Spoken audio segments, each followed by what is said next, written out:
할렐루야. 아멘. 오늘은 하늘의 사람들 83번째로 룻기서로 좀 넘어와서 1장 19절에서 22절까지 은혜를 찾으라 라는 말씀으로 하나님 은혜 나누려고 합니다. 원래는 이제 고난주간 또 부활주일이 지나서 절기 본문을 지나서 이제는 사도행전으로 돌아와야 하는데, 잠깐 여러분과 제가 요즘 새벽마다 룻기서를 좀 보고 있어요. 이 은혜가 좀 너무 커서 오늘 여러분과 함께 한 번 더 말씀을 좀 나누게 되었습니다. 우리가 인생을 살다 보면 정말 중요한 것들이 있어요. 그리고 소중한 것들이 있는데, 그 특징 중에 하나가 뭐냐면 이렇게 중요하고 소중한 것들은 눈에 잘 보이질 않아요. 잘 느껴지지가 않는다라는 특징이 있다는 거죠. 예를 들면은 공기, 물, 이런 태양, 이런 것들은 사실은 우리 인간에게 있어서는 없으면 어떻게 됩니까? 곧바로 죽습니다. 어떻게 보면 가장 중요한 거예요. 근데 너무 익숙하다 보니까 그 중요성을 잘 못 느끼게 되는 거죠. 예를 들면은 여러분이 오늘 이 예배에 와서 가장 바라는 것들이 다 있으실 거예요. 근데 여러분 앉아 계신 분들 중에 혹시 주님 제발 오늘 태양이 뜨게 해주십시오, 이런 기도 제목 가지고 나오신 분들 계세요? 주님 제발 오늘도 공기를 우리에게 주십시오, 뭐 이런 기도에 갈급함이 있는 분이 계세요? 그럼에도 있을 줄 믿습니다. 온 우주를 위해서 중보하는 우리 교회 성도인 줄 믿습니다. 우리가 보통 이런 것들을 가지고 구하지는 않아요. 왜냐? 흔하다고 생각하기 때문에. 이런 물리적인 것뿐만이 아니라요, 심리적이고 또 이런 관계적인 여러 가지 측면적인 부분에 있어서도 동일하게 정말 중요하고 소중한데도 잘 느끼거나 보이지 않는 것들이 참 많아요. 그 중에 대표적인 것이 이 가족입니다. 우리가 인생을 살 때 사실은 정말 이게 심리적으로 안정감을 주는 게 뭐예요? 저와 여러분의 가족들이잖아요. 근데 이 가족들 평상시 아무 일 없을 때, 와, 하나님 제 남편을 주셔서 오늘도 얼마나 감사한지 모릅니다. 아, 우리 아내를 주셔서, 우리 떡두꺼비 같은 자녀를 주셔서 얼마나 감사한지 모릅니다. 찬양합니다, 경배합니다, 막 이러신 분들 계세요? 오히려 어떻게 해요? 부부싸움하고 사이가 조금 안 좋고 자식들이 말을 조금만 안 들으면 어때요? 주님 꼴배기가 싫어요. 이것 좀 어떻게 안 될까요? 막 짜증이 나고 꼴배기 싫잖아요. 근데 여러분, 그런 가족이라도 어느 날 몸이 아파봐요. 그리고 어디를 떠나보면은 그 빈자리가 너무 크다라는 것을 느끼면서 너무 중요한 것을 그때서야 우리가 알게 되잖아요. 여러분, 하나님의 은혜가 마치 이와 같습니다. 하나님의 은혜는요, 눈에 보이도록 우리에게 보여지는 은혜들도 많지만 실제로 중요하고 정말 의미 있는 그 은혜들은요, 우리 눈에 보이지 않는 것들이 훨씬 더 많다라는 거예요. 그래서 오늘 제목을 갖다가 은혜를 찾으라 라고 정했어요. 왜? 은혜는 보이는 것들도 많지만 보이지 않게 우리에게 주어지시는 것이 많기 때문에 그거를 막 열심히 찾는 노력이 필요하다라는 것입니다. 오늘 성경에 보면 룻기들에 대해서 여러분이 아마 다 알고 계시기 때문에 제가 간략하게 좀 설명을 해드리면, 이 나오미라는 여자가 처음에 남편도 있었고 두 아들이 있었잖아요. 근데 이 예루살렘이 조금 가난해지고 어려워지고 자기 살던 베들레헴이 힘들어지자 모압으로 이민을 가게 되잖아요. 더 풍요하고 부유한 땅으로 가게 되는데, 마침 그 땅에 갔을 때 남편도 죽고 두 자녀도 죽고 가진 모든 것들을 다 탕진해버리고 오늘 돌아오는 본문의 내용입니다. 근데 돌아와서는 사람들이 나오미 왔냐고 막 반가워해주고 있는데 뭐라고 얘기를 합니까? 나를 나오미라고 부르지 마십시오. 나를 마라라 부르십시오. 왜 이런 말을 해요? 나오미라는 것은 기쁨이란 뜻이에요. 찬송이란 뜻이에요. 자기 인생이 지금 그렇지 않거든요. 지금 뭘 봐서 나를 기쁨이라고 부르냐고. 마라, 쓴물, 고통이라고 부르십시오. 하나님이 나를 어렵게 만들었습니다. 탄식하는 거예요. 제가 이렇게 인생을 살다 보니까 그런 경우를 많이 봐요.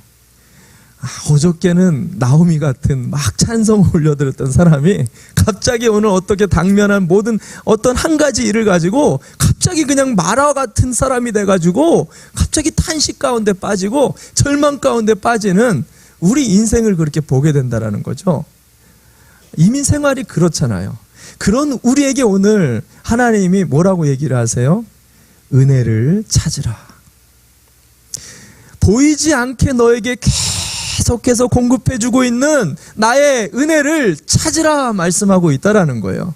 저는 오늘 여러분과 함께 이 짧은 나오미의 귀국 이야기를 통해서 그 속에 담겨진 보이지 않는 하나님의 세 가지 은혜를 여러분과 함께 찾아보기를 원합니다. 그 첫 번째, 오늘 본문에서 일상의 은혜를 찾으라라고 이야기를 합니다. 일상의 은혜. 일상의 은혜라는 이 단어는 그냥 우리 생활 속에서 매일 반복되어지는 아주 소소하고 별것 아닌 것 같은 것들, 근데 그 속에 담겨진 놀라운 그 은혜들을 이야기하고 있습니다. 오늘 19절 말씀 한번 잠깐 볼까요? 19절 말씀 우리 스크린을 보면서 함께 한 목소리로 같이 한번 읽어봅시다. 같이 읽겠습니다. 시작. 그 두 사람은 길을 떠나서 베들레헴에 이르렀다. 그들이 베들레헴에 이르니 온 마을이 떠들썩하였다.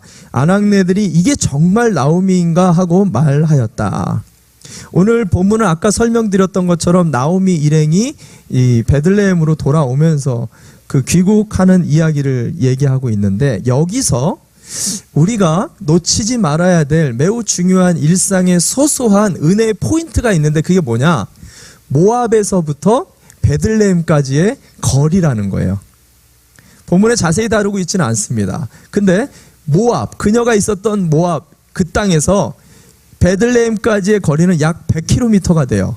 이 100km는요, 이런 여자, 나이가 좀 들은 이 여인이 두 명이서 같이 자기의 집 재산을 끌고 나귀를 끌고 수레를 끌고 거리는데 걸리는 거리가 약 7일, 일주일 정도가 걸리는 거리입니다. 그 당시는 이렇게 도로가 잘 닦여 있나요? 닦여 있지가 않지요. 전부 산악지대였어요. 계곡이고 산 넘고 물을 건너야 되는 거예요. 거기다가 몇 년이 흘렀습니까? 10년이나 흘렀어요. 10년이면 뭐가 변해요? 강산이 변한다. 강산이 변한 거예요. 그 당시 구글맵이 있습니까?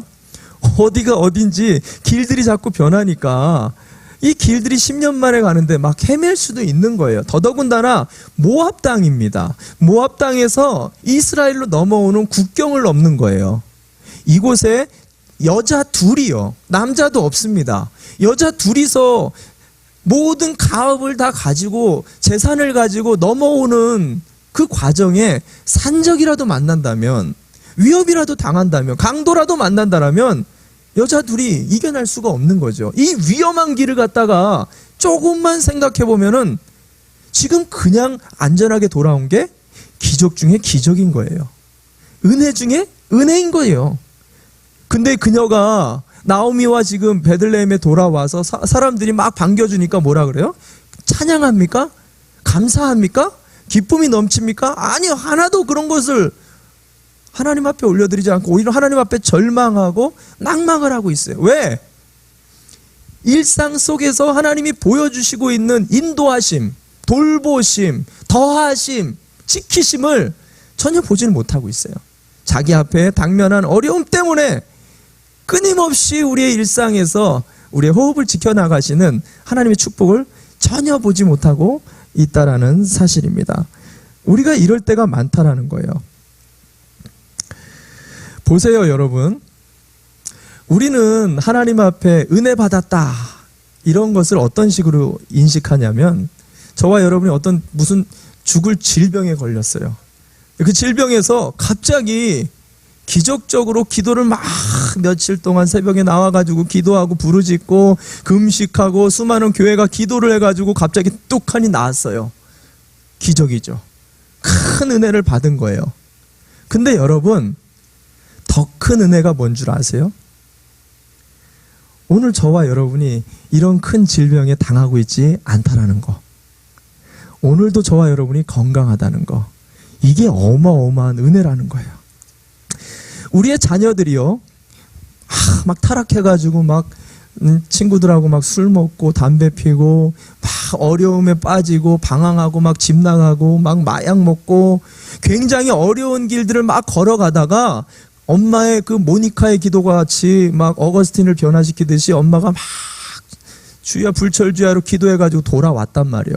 그럼 기적이죠. 큰 은혜죠. 하나님의 역사하심이죠. 근데 여러분, 더 큰 은혜가 뭐냐고요. 더 큰 은혜는 오늘 우리 자녀가 건강하게 지금 아무 탈 없이 집에 안전하게 있다는 거.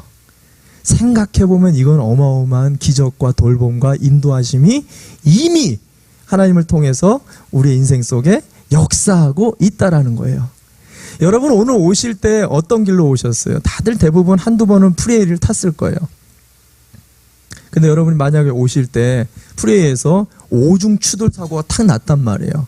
근데 거기다가 내 차가 반파됐어요. 콱 다 찌그러졌단 말이에요. 근데 거기서 내가 몸이 건강하게 탁 나왔다라고 가정해 봅시다. 여러분, 단순한 타박상만 입었어요. 그러면 은혜예요, 아니에요? 예? 너무 그런 일들이 많아서 잘 모르겠죠? 은혜죠. 기적이죠. 근데 여러분, 더 큰 은혜는 저와 여러분이 오늘 무탈하게 예배 가운데 왔다라는 거예요. 하나님의 돌봄은, 하나님의 인도하심은, 하나님의 지키심은, 더하심은 오늘도 보이지 않게 저와 여러분과 함께하고 있는 것을 여러분 반드시 기억하시기를 바랍니다. 할렐루야.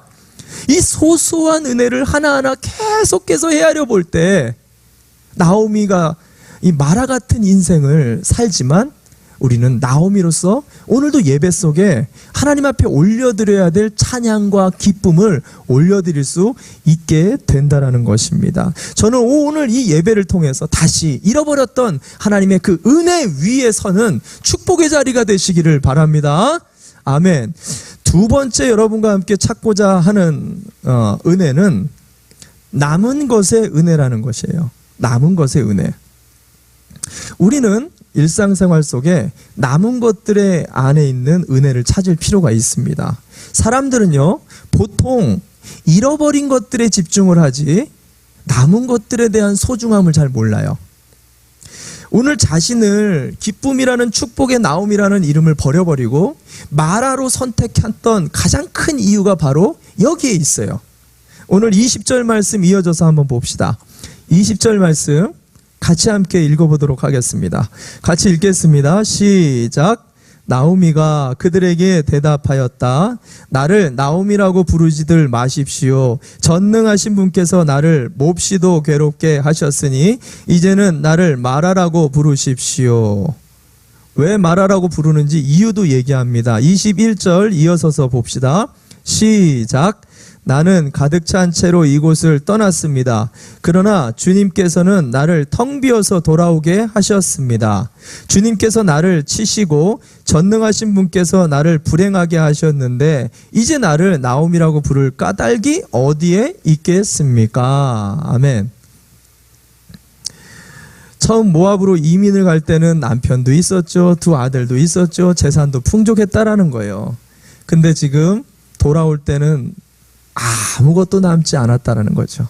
모든 것을 다 잃어버렸다라는 거예요. 그러니까 나를 마라로 부르라는 거예요. 나를 절망의 사람, 나를 낙담의 사람, 나를 무너진 사람, 잘 안 풀리는 사람으로 부르라는 거죠. 근데 여러분, 참 신기한 것은 말씀을 보세요. 절망과 낭망 속에서 우리가 항상 말씀과 성경을 봐야 될 이유가 여기에 있는데 오늘 성경은요, 나오미에게 뭐라고 이야기를 하는지 기록하고 있어요. 나오미는 분명히 모든 것을 잃어버렸다라고 얘기하지만 성경은 그렇지 않습니다. 22절 말씀 한번 볼까요? 22절 말씀 제가 읽어드립니다. 이렇게 하여 나오미는 모압 여인인 며느리 룻과 함께 모압 지방에서 돌아왔다. 자, 여기까지 보세요. 나오미는요, 아무것도 남은 게 없다라고 얘기했어요. 근데 성경은 뭐라고 얘기해요? 룻이 남았다라고 이야기를 하고 있다라는 거예요. 여러분, 우리가 절망 가운데, 낙담 가운데 어려움 가운데, 슬픔 가운데, 뭐든가 내가 너무 중요하게 여기던 그 무엇인가를 상실했을 때 반드시 우리가 말씀 가운데로 나와야 되는 이유가 여기에 있어요. 말씀은 잃어버린 거에 집중하지 않습니다. 말씀은 남은 것을 보라라고 얘기해요. 왜? 하나님은 그 남은 것을 통해서 회복시킬 계획을 갖고 있기 때문이에요. 하나님은 그 남은 것 안에 인생의 반전을 준비하고 있기 때문이라는 사실입니다. 성경을 보면 이런 얘기가 온통 그려져 있죠. 우리가 잘 알듯이 노아의 방주로 인류가 전부 다 잃어버리게 됐어요. 근데 그 중에 성경은 남은 노아의 한 가정을 통해서 인류를 회복시키는 것을 그려내고 있다라는 거죠. 애굽의 노예 시절 이스라엘의 생명이 태아가 다 죽을 때 성경은 그 죽음 가운데 집중하지 않고 갈대 상자에 남겨진 모세라는 그 어린아이 하나에 집중하고 있다라는 거예요. 그것을 통해서 이스라엘의 구원을 만드시는 하나님의 역사를 우리에게 보여주고 있다라는 거예요. 성경의 곳곳에 보면 남은 자들을 통해서 만들어내시는 회복의 이야기가 이 성경은 그려지고 있다는 거죠. 그래서 이것을 성경에서는 남은 자 사상이라고 얘기합니다. 왜? 하나님은 남은 것을 통해 우리의 인생을 반전시켜 나가고 있다는 거죠. 오늘 나오미는 내게 남은 게 뭡니까? 내가 지금 가진 게 무엇입니까? 라고 이야기할 때 성경은 그게 아니래요. 너에게 룻이 있다라고 이야기합니다. 룻이 어떤 존재가 됩니까? 보아스를 통해서 나오미의 가문을 일으킵니다. 그뿐만 아니라 나오미의 그냥 버려질 수 있는 사각지대에 있을 수 있는 한 여인의 삶을 예수님의 족보로 인생을 탈바꿈시키는 인생 역전의 그 도구. 어떻게 보면 나오미에게 그냥 쓸모없어 보였고 짐덩어리처럼 보였던 이 이방 여인 룻은 복덩어리였다라는 거예요. 여러분 주변에 룻이 남겨진 것을 기억하시기 바랍니다. 옆 사람에게 한번 이렇게 얘기해 주세요. 아이쿠 나의 복덩어리. 이렇게 한번요 잡아주세요. 아이쿠 나의 복덩어리. 당신은 나의 복덩어리입니다. 당신은 나의 복덩어리입니다. 여러분 믿으시길 바랍니다. 제가 아는 그 친구 목사님이 개척을 저랑 비슷한 시기에 했는데 그 교회가 성도가 10분이세요. 근데 그 개척 목회가 다 쉽진 않잖아요. 그래서 그 목사님은 저를 볼 때마다 메가처치라고 예수님교회가 메가처치라고 할렐루야 그런 줄 믿습니다. 근데 10분 중에 이 리더십이 되어지는 한 집사님하고 이렇게 좀 다툼이 생긴 것 같아요. 자기가 제일 의지하는 집사님이었는데 다툼이 생겨가지고 그 집사님 교회를 나가버렸어요. 얼마나 마음이 힘들겠어요. 그 한 명 그 믿었던 사람이 나가버렸으니까 너무 낭망이 돼가지고 저한테 그러는 거예요. 목회를 이제 접겠다고. 제가 그것이 이해가 되죠. 같은 개척 목회를 하고 있는 입장에서 볼 때 저도 그 마음을 여러분들도 아마 이해가 되실 거예요. 근데 조금만 우리가 기도해 보면 이게 산술적으로 사실은 말이 안 되는 겁니다. 보세요. 한 명이 10명 중에 한 명이 나갔단 말이에요. 그러면 남은 게 몇이에요? 자, 쉽게 얘기하겠습니다. 10 빼기 1은 뭐예요? 9이잖아요. 9잖아요. 잃어버린 건 한 가지 슬픔이라는 거예요. 남아있는 게 9개의 기쁨이 남아있다라는 거예요. 9배의 축복이 남아있다라는 거예요. 9개의 소망이 남아있다라는 거예요. 근데 우리가 어떤 사람들입니까? 한 개의 슬픔 때문에 절망에 사로잡히는 사람이라는 거예요. 한 개의 낭만거리 때문에 남겨진 9가지를 보지 못한다라는 거예요. 그게 저와 여러분이라는 거죠. 그렇게 되어질 때 내가 나옴이라는 축복의 삶을 살면서도 내가 오늘도 마라인 줄 알고 낭망하고 좌절하고 기쁨과 찬송을 올려드려야 되는데 오늘도 하나님 앞에 좌절하면서 탄식하면서 염려와 두려움 가운데 나가는 연약한 차가 된다는 거예요. 하늘과 모든 땅의 권세를 예수 그리스도의 이름 안에서 우리에게 주셨는데 우리에게 주신 이 특권과 은총을 누리지 못하는 사람이 된다는 것입니다. 저는 오늘 하나님이 우리에게 아직도 또 남겨주신 룻이 있는 것을 믿으시기를 바랍니다. 룻을 통해 반드시 저와 여러분의 남은 생에 여러분의 가정과 일터와 여러분의 자녀 반드시 하나님의 인생의 반전이 시작될 것을 믿으시기를 바랍니다. 아멘. 마지막으로 여러분 세 번째 찾고 싶은 은혜는 고난 속의 은혜를 찾아야 된다라고 얘기합니다. 고난 속의 은혜. 사실 이 고난이라는 단어와 은혜라는 단어는 사실 정반대처럼 느껴지잖아요. 서로 연관성도 없어 보이고, 그래서 고난 속에서 은혜를 찾는 거 어떻게 보면 제일 어려운 것 같습니다. 근데 어려운 것만큼 그만큼 큰 은혜가 고난 속에 있는 것을 기억해야 된다는 거예요. 저와 여러분이 오늘 룻기를 전체를 다 읽지는 않았습니다. 근데 1장을 우리가 한번 쭉 읽어보면 나오미 남편의 이름이 나와요. 엘리멜렉이라는 사람입니다. 이 엘리멜렉이라는 단어의 의미는 하나님은 나의 왕이시다라는 의미예요. 나오미는 하나님은 나의 기쁨이라는 의미입니다. 자, 이름만 딱 들어봤을 때 이 부부가 어떤 사람들 같아요? 하나님의 사람들 같아요? 아닌 것 같아요? 제가 어려운 질문을 했습니다. 자, 남편은 하나님은 나의 왕이시다. 이 아내는 하나님은 나의 기쁨이시다 라고 표현하는 사람들이에요. 믿음의 가정을 얘기하는 거예요. 이 믿음의 가정이 믿음의 땅 베들레헴에서 그 땅이 어려워지고 가난해지고 살기가 힘들어지자 모압의 풍요한 땅, 드림 땅, 축복의 땅으로 이렇게 이동을 하게 되는데 보여지는 것 안에서는 큰 문제는 아니에요.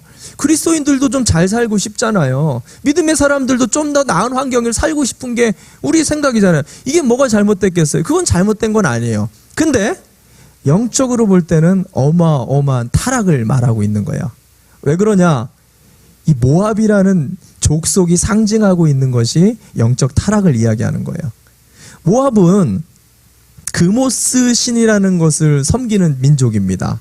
근데 이 그모스 신이라는 것을 얼마나 잘 섬기냐면 자기의 가장 사랑하는 자녀까지 산채로 죽여가지고 제물을 올려드리는 그 족속이 바로 모압 족속이에요. 그러니까 내가 제일 사랑하는 것보다 당신을 더 사랑합니다. 이게 예배예요. 그래서 자기의 가장 사랑하는 것들을 죽여서까지 그것의 충성도를 보이는 게 이 그모스 모압 족속이라는, 그래서 모압이라는 단어 자체가 그모스의 사람이라는 뜻이에요. 그런 우상 숭배 지역으로 가서 몇 년을 살아요? 10년을 살게 됩니다. 자, 여기서 여러분 한번 생각해 볼 포인트가 있는데 그게 뭐냐면 만약에 하나님이 저와 여러분을 정말 사랑하는 자녀라고 생각하신다면, 하나님이 정말 택하시고 주목하고 계시고 진짜 나의 백성이고 나의 가정이다라고 생각을 하신다라면 하나님이 지금 모압 족속에 빠져있는 이 나오미 가정을 어떻게 하셔야지 맞을까요? 아, 그래, 잘 살고 있구나. 그래, 아유, 그럴 수도 있지 하고 이렇게 놔둬야 되는 걸까요? 제가 예를 들어서 조금 더 확실하게 설명을 해볼게요. 제가 길을 갑니다. 길을 가는데 저 뒷골목에서 유스 애들이 막 그 중학생, 고등학생 애들이 막 담배 피면서 막 뻐끔뻐끔하면 어떤 애는 막 술 마시고 있고 막 어떤 애는 막 마약을 막 쭉쭉쭉쭉 빨고 있고 막 참 꼴불견이죠. 너무 안타깝죠. 누집 애들인지 진짜 마음이 막 탄식이 되죠. 그러나 탄식이 되지만 그냥 그러려니 하고 지나가게 되죠. 근데 그때 자세히 걔네들을 찾아보니까 자세히 보니까 어디서 본 놈이 있어요. 어디서 자세히 보니까 누구예요? 내 아이가 거기 있는 거예요. 그러면 만약에 그렇다면 이야기가 달라질 수 있다라는 거죠. 어떻게 해요? 무슨 수를 써서라도 내 자식이 거기 있다면 끄집어내야지, 맞죠? 내 자식이 잘 놀고 있구나. 좋은 친구들 사귀네. 그냥 지나갈 부모가 있겠어요? 아니에요. 무슨 수를 써서라도 그 자리에서 그 친구들로부터 빼내야 될 거 아니냐고요. 두들겨 패서라도 끄집어내야 될 거 아니냐는 거예요. 여러분, 오늘 나오미를 하나님께서 고난이라는 것을 통해서 당신의 자녀를 끄집어내고 있다라는 거지요. 만약에 나오미가요, 이 모압에서 잘 살고 잘 먹고 아무런 문제가 없었다라면 그녀가 스스로 자기 발로 베들레헴까지 돌아올 수 있었을까요? 그럴 수 있어요? 쉽지 않을 거예요. 이런 말이 있습니다. 고난을 견디는 사람은 있어도 풍요와 번영을 견디는 사람은 없다. 무슨 말이냐면 잘 살고 평안하고 모든 것이 채워져 있으면 그냥 눌러 앉는 게 인간이라는 거예요. 나오미는 빠져나올 수가 없었을 거라는 거죠. 하나님이 정말 사랑한다라면 무슨 수를 써서라도 그 자리로부터 빼내는 것이 하나님이 맞지요. 저는 이 부분을 묵상하는데요, 사실 좀 두려웠어요. 왜냐? 하나님이 나를 너무 사랑하셔서 자꾸만 이렇게 때리시면 어떻게 하나? 자꾸만 이렇게 징벌을 주시고 고난을 주시면 어떻게 하나? 저와 여러분의 기도 속에 항상 그게 있잖아요. 하나님, 늘 저를 이렇게 잘 인도해 주시되 살살 때려주세요. 징계는 조금만 주세요. 어려움은 조금 이렇게 제가 이해할 수 있는 범위 안에서 주세요. 저와 여러분이 그렇게 기도하잖아요. 두려워요. 사실 이런 고난 당할까 봐. 근데 여러분 진짜 알아야 될 게 있어요. 진짜 두려워할 게 뭔지 아세요? 진짜 비참한 게 뭔지 아세요? 내가 오늘 잘못된 길을 가고 있는데, 내가 오늘 해서는 안 되는 행동들을 계속해서 오랫동안 하고 있는데, 내가 정말로 그쪽 길로 가면 안 되는 길을 계속해서 가고 있는데 그냥 내버려 두는 거예요. 그냥 버려둬 버리는 거예요. 여러분, 이게 진짜로 비참한 거예요. 이게 정말로 두려운 거예요. 이게 정말 우리가 걱정해야 될 거라는 거예요. 하나님은 오늘 나오미의 가정을 정말 사랑했기 때문에 정말 주목하고 회복시켜주기 위해서 그들에게 고난을 허락한 은혜의 고난이었다는 것을 얘기한다는 거예요. 오늘 22절 말씀이 그것을 이야기합니다. 22절 말씀 한번 볼까요? 같이 읽어봅시다. 시작. 이렇게 하여 나오미는 모압 여인인 며느리 룻과 함께 모압 지방에서 돌아왔다. 그들이 베들레헴에 이르렀을 때는 보리를 거두기 시작할 무렵이었다. 무슨 말입니까? 이들이 돌아왔을 때, 모든 것을 탕진했다고 생각하면서 돌아왔을 때 뭐가 시작됐어요? 보리 추수가 시작됐다라는 거예요. 부요함이 다시 회복됐다라는 거예요. 뭔가의 곡물이나 뭔가의 풍요함과 뭔가의 회복이 다시 시작되어지고 있다라는 거예요. 뭐예요? 하나님의 사람은, 하나님이 주목하시는 사람은 넘어질 수 있어요. 다칠 수 있어요. 어려운 일이 다가올 수 있어요. 근데 그 과정을 통해서 하나님은 회복을 시작한다라는 거예요. 그것을 통해서 다시 일으킴을 약속해 주고 있다라는 것을 우리가 잊지 말아야 된다는 거예요. 목사님, 근데 목사님 설교를 제가 잘 이해하겠습니다. 잘못된 길로 가면 맞아서라도 오는 게 맞죠. 그게 축복이죠. 그게 하나님 은혜죠. 근데 내가 정말 신앙생활 잘하려고 해요. 내가 믿음생활 잘하려고 열심히 교회도 나오고 기도도 열심히 하고 더 말씀도 열심히 배우려고 충성되게 그렇게 노력을 하는데 고난이 생겨요. 그렇게 노력하는데 자꾸만 이유를 알 수 없는 어려운 문제가 발생한다는 거예요. 자꾸만 답답하고 수치와 모욕과 어려운 일들이 계속해서 발생한다는 거예요. 목사님, 그럼 이게 뭔가, 이게 무슨 은혜입니까? 우리가 이런 질문을 할 수 있어요, 없어요? 할 수 있죠. 사실 우리가 당면하는 고난 중에 이런 고난이 참 많습니다. 이것에 대해서 예수님이 누가복음 21장에서 대답을 해주셨어요. 제자들에게. 믿음의 사람들이 반드시 고난을 당할 거라고. 예수 그리스도께 더 가까이 나가면 나갈수록, 너가 신앙을 더 지키려고 지킬수록 더 큰 화가 임하고 까닭 없는 고난이 반드시 있을 것이고 수치와 모욕을 당하게 될 것이고 그것이 십자가의 길로, 죽음의 길로 너를 향하게 할 수 있다라고 분명히 이야기를 하고 있다라는 거. 근데 예수님이 여기서 그 말씀을 하시면서 누가복음 21장 13절에 이렇게 얘기합니다. 누가복음 21장 13절에 같이 한번 읽어볼까요? 시작. 그러나 이것이 너희에게는 증언할 기회가 될 것이다. 무슨 말이냐면 너가 당하는 그 고난, 까닭없는 고난, 수치의 고난, 그 큰 화로 인해서 네가 반전을 할 수 있는 어떤 기회가 될 것이다. 너를 일으킬 수 있는 축복의 통로가 될 것이다. 너를 일으킬 수 있는 찬스가 될 것이다 라는 얘기를 하시는 거예요. 자, 이게 무슨 말이냐면 예를 들면 이런 겁니다. 요셉을 우리가 잘 알고 있잖아요. 요셉은 하나님께 축복받은 꿈을 꾸었어요. 약속을 받았어요. 근데 그의 인생은, 그의 신앙은 하나님 앞에 특별하게 잘못한 게 없어요. 근데 까닭 없이 깊은 구덩이에 빠져서 어디로 팔려갑니까? 애굽으로 팔려갔어요. 그리고 거기서 까닭 없이 자기가 한 것은 최선을 다해서 섬기는 것밖에 없어요, 보디바를. 근데 거기서 누명을 쓰고 억울하게 가장 그 중범죄자들이 지는 그 사형수들이 있는 감옥에 죄수가 돼버렸어요. 근데 성경은 뭐를 얘기하고 있느냐? 그 고난을 통해서 오히려 하나님의 약속을 성취하는 애굽의 총리가 되는 찬스와 기회가 됐다라는 얘기를 하는 거죠. 여러분, 모세도 마찬가지예요. 그는 애굽의 왕자지만 이제 사람을 죽이고 광야로 쫓겨나게 됐어요. 아무것도 못했다라고 생각하는 고난의 광야길 안에서 그는 민족의 지도자, 하나님의 사람이 돼서 60만의 이스라엘을 이끄는 하나님의 지도자의 찬스를 잡게 된다라는 것입니다.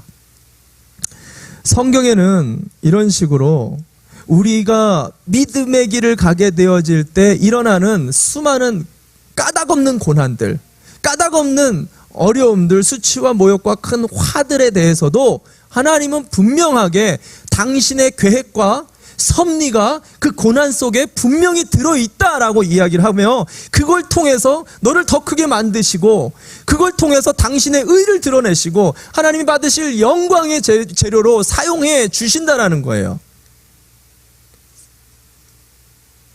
제가 얼마 전에 여러분과 함께 그 카톡에 그 안양제일교회 이관희 집사 부부의 영상을 카톡으로 한번 보내드린 적이 있죠.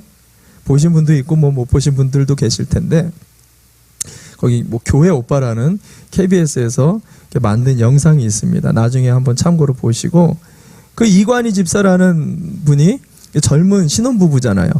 근데 그가 첫 아기를 낳고 낳자마자 딱 한 달 후에 대장암 말기 판정을 받게 돼요. 남자가 너무 큰 충격을 받았지만 이게 신앙으로 그것에 대해서 이겨나가기 위해서 막 기도하면서 어렵게 기도하면서 이겨나가고 있는데 이 설상가상으로 어머니가 그의 이제 하나뿐인 어머니가 이렇게 글을 남겼어요. 아들아, 내가 해줄 수 있는 게 아무것도 없구나.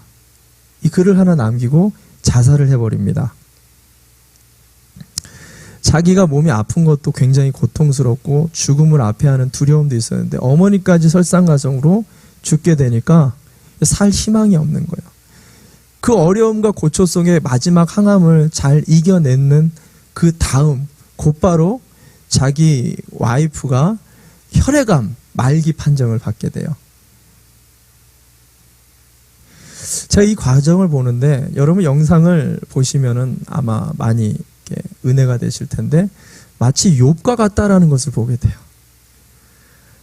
한 가지가 아니라 연거퍼서 자기 주변의 모든 사람. 그래서 이 이관희 집사가 하나님 앞에 무릎을 꿇고 기도하는데 하나님, 우리 가정 다 죽이시렵니까? 그 기도를 했다는 거예요. 제발 살려달라고. 오죽했으면 그런 기도를 했겠어요. 그러면서 하나님 앞에 기도하는데 그때 이제 KBS 이제 공영방송에서 인터뷰 제의가 온 거예요. 그때 이 암 시리즈에서 다큐멘터리를 찍고 있었는데 그 중에 이 이관희 집사 그 부부의 이야기를 그대로 다큐멘터리로 인간시대처럼 작성을 하고 싶어서 신청을 했는데 처음 이관희 집사가 이걸 반대한 거예요. 왜냐하면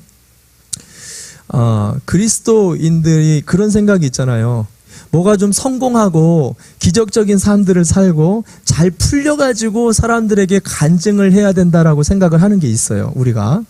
그래서 예마 모임 때도 간증하라 그러면 감사 나누라 그러면 특별한 게 없어요 하면서 그냥 이렇게 넘어가잖아요. 이관희 집사가 그런 거예요. 자기의 질병도 아직 투병 중이고 아내도 언제 죽을지 모르고 엄마도 이렇게 되어졌고 어느 것 하나 제대로 된 게 없는데 내가 이걸 해서 뭐 하겠냐라는 생각이 든 거예요. 또 하나는 정말 어디에 보여주고 싶지 않은 가정의 이 치부를 갖다가 세상에 다 까발려서 뭐 좋을 게 있냐라는 거예요. 이게 교회의 덕이 되겠냐는 거죠. 믿음이 뭐 어떤 축복이 뭐가 보이냐는 거죠. 근데 하나님이 은혜를 주셔서 어찌됐든 우여곡절 끝에 영상을 찍고 그게 이제 인터넷을 통해서 나가고 유튜브를 통해서 나가는데요. 수십만 명이 이 영상을 통해서 이분들에게 이제 격려와 이제 메시지가 막 오는데 이 영상 하나 때문에 죽고 싶었는데 살게 됐고 자살하려다가 다시 살게 됐고 암투병 그 지륵 같은 어둠의 순간 속에서 다시 소망을 붙잡으면서 내가 다시 한번 살아보겠습니다. 이런 수많은 격려의 글들이 막 쇄도하기 시작한 거예요. 여기저기서 이 간증 때문에 전 세계 한국뿐만이 아니라 전 세계의 사람들이 그걸 보면서 위로받고 격려받고 그 광경을 이 사람이 묵상하면서 큰 위로가 되더라는 거예요. 죽음 하나만 생각했을 때는 죽겠다라고 생각했는데 자기의 이 보잘것없는 죽음 앞에 선 이 연약한 삶 하나가 전 세계의 수많은 죽음 앞에 선 사람들에게 용기를 주고 있다라고 생각하니까 죽음을 이기는 믿음이 생기더라는 거예요. 큰 은혜를 하나님이 이런 인생도 쓰시는구나. 큰 은혜를 받게 되더라는 거예요. 더더군다나 그가 인생을 통해서 한 번도 전도를 한 적이 없대요. 한 영혼도 구원을 얻은 적이 없는데 요때 자기가 그동안 계속 기도하던 절친 친구가 있었다는 거예요. 그 친구한테 갑자기 전화가 오더라는 거예요. 그러더니 그 친구가 하는 말이 야 네가 말하는 그 예수님이 그렇게 좋으냐? 네가 말하는 그 예수님이 그렇게 좋으냐? 그렇게 좋아서 그 고통 중에도 그것을 견딜 수 있는 힘을 주냐? 나도 네가 믿는 그 예수 한번 믿어보고 싶다. 나도 이번 주부터 교회 나가겠다. 그 말을 들으면서 큰 은혜와 깨달음을 얻게 됐다라는 거예요. 나는 정말 비참한 삶이라고 생각했는데 이 비참한 삶을 통해서도 하나님은 역사하시는구나. 나는 여전히 질병이 낫지 않았고 여전히 병마가 낫지 않았고 여전히 내 삶이 풀린 게 아무것도 없는데 그 속에서 예수님의 그 부유함 하나를 붙잡았더니 이것을 통해서도 하나님이 놀랍게 역사하시는구나. 이 하나님의 은혜를 깨달으면서 사실은 마라같이 그가 인생을 포기할 수도 있었어요. 근데 그 상황에서 고난 속에서 은혜를 붙잡으니까 오히려 나오미와 같은 찬송을 하는 것을 내가 보게 되었다라는 것입니다.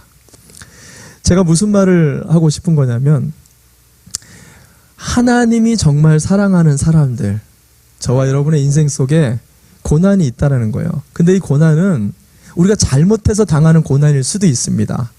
때로는 내가 까닭 없이 당하는 고난일 수도 있어요.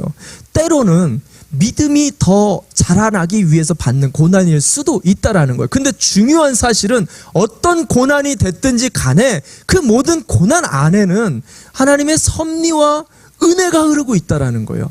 그래서 당신이 사랑하시는 저와 여러분의 인생을 가장 선하게 인도해 나가시는 하나님의 은총이 저와 여러분이 당면한 마라의 인생과 같은 그 고난 속에 반드시 들어있다라는 것입니다.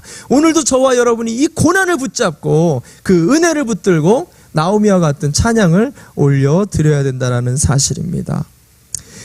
여러분, 오늘 우리가 이것을 잊지 마시기 바랍니다. 은혜는요, 보이는 것뿐만이 아니라 보이지 않는 것 안에 오히려 일상생활 속에 내가 느끼든 느끼지 않든 하나님의 인도와 돌봄과 만짐과 지킴과 하나님의 축복이 분명히 오늘 이 자리 가운데도 있다라는 사실입니다. 더더군다나 우리는 다 잃어버렸다고 생각하는 그 순간에도 하나님은 룻을 우리에게 남겨두신다라는 거예요. 왜? 반전의 역사를 위해, 당신의 회복을 위해 우리 인생 속에 남겨놓으신 그 룻을 붙잡고 이번 한 주간에도 저와 여러분이 땅을 살지만 하늘의 삶을 살 수 있는 우리 예수인들 그리고 우리 가정, 자녀들 되시기를 주님의 이름으로 축원합니다. 아멘. 우리 함께 자리에서 일어납시다.